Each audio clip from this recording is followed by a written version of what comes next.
Hi friends, it's Amy. Welcome to my bookish life. Today I am joining Booklist Thursday with Lindsay and Sarah from Lindsay's Little Library and Sarah's Nightstand for a follow-up of my 5-star predictions for vacation books. So let's get to it.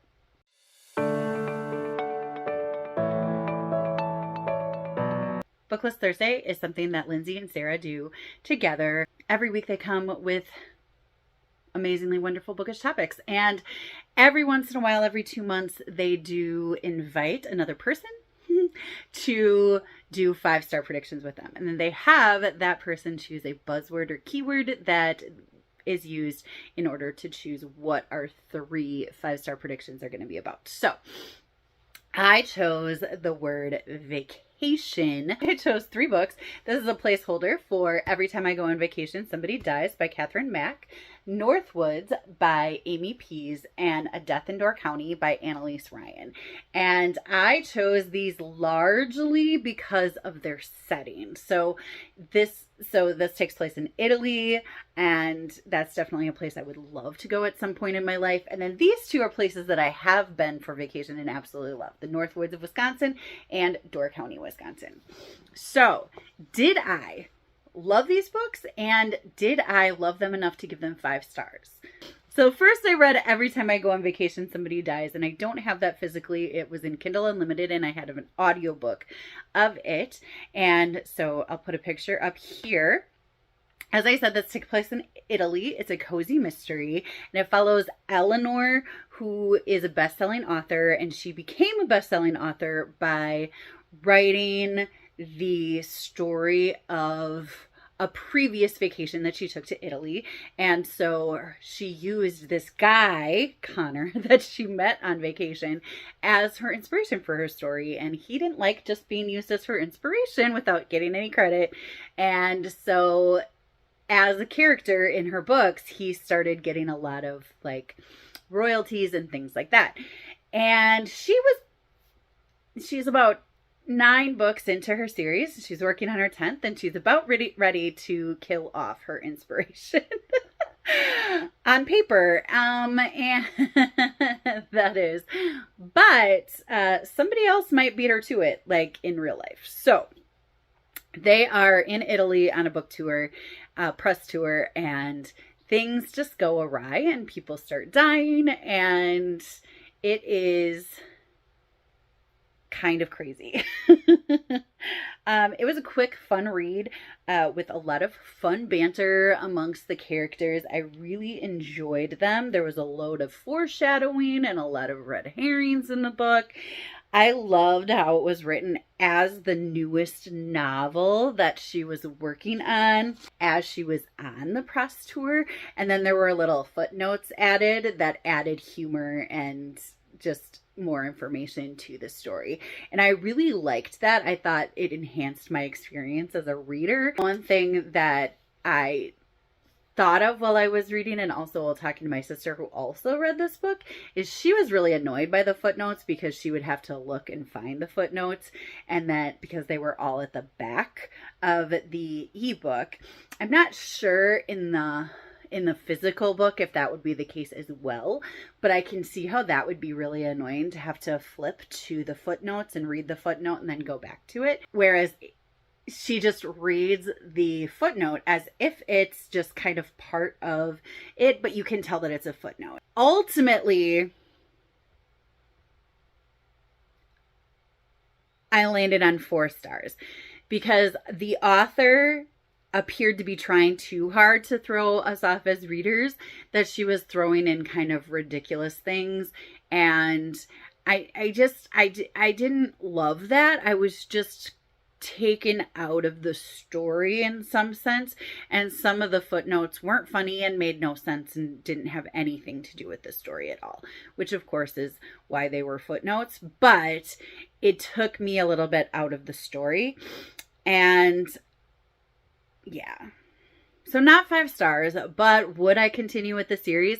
100%. I think it is going to be one that I definitely listen to because, as I said, I really, really enjoyed the audiobook of this. Next, I read Northwoods by Amy Pease.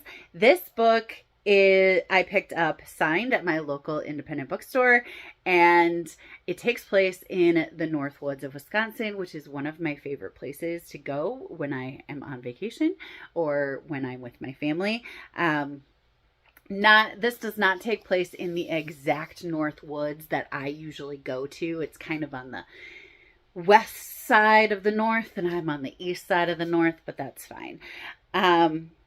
Eli North. It's a little on the nose. Eli North is a deputy with the sheriff's department. His mom is actually the sheriff in the small resort town. He's still fresh off of military deployment, and he's struggling with the after effects of it, and he has a crumbling marriage to boot. So he is struggling and making a lot of iffy decisions because of all of that stuff going on in his life. That's a little bit difficult to read. Not only is his reputation at stake, the reputation of this idyllic atmosphere of Shaky Lake, the small touristy resort town, is at stake when a young boy is found murdered. There's also a lot of worries about the opioid epidemic and how that is affecting and how that may be involved in this death that happened. I was at the edge of my seat the entire time that I was reading this. I was rooting for Eli even through all of his bad decisions. It was so frustrating to read, and I was blown away with how real these characters felt and these emotions felt. It was absolutely riveting to me. So despite the lowish Goodreads rating, it has a 3.6 rating on Goodreads. I found it to be an easy 5 stars. I really, really loved it a lot. This book does touch on a lot of topics that would definitely trigger some people. And the author does say in her author's note, it's all she says in her author's note is, there's a lot of triggering things here.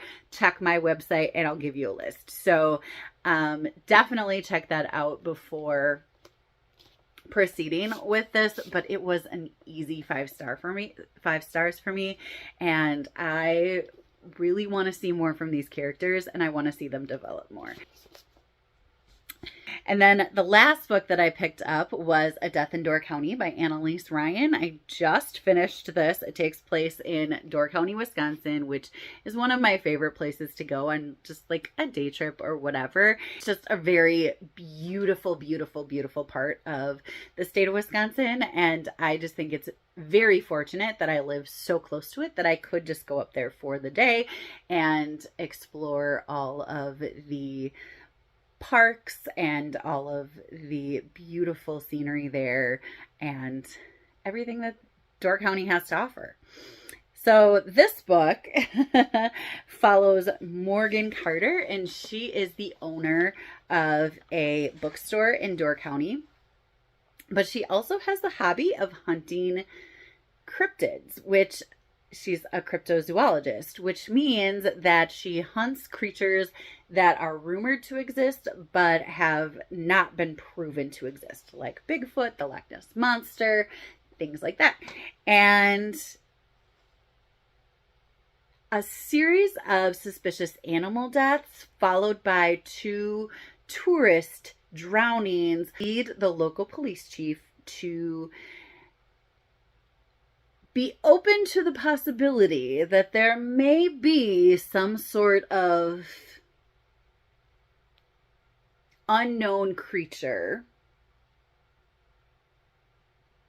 in Lake Michigan.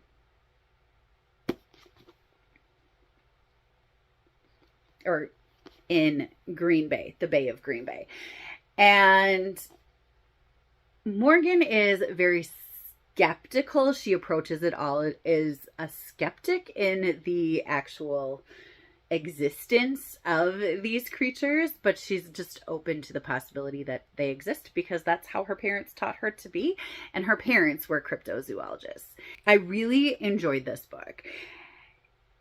If you've been around my channel for a while at all, you know that I love books that take local history and enfold it as part of the plot of the book. And this book has that in spades. I went through so many rabbit holes digging deep into the history of shipwrecks in the Great Lakes of North America, and I just had so much fun digging deep into those local bits of history. I thought it was so fun. I loved it. It was so nostalgic. I also love the dynamic of the characters.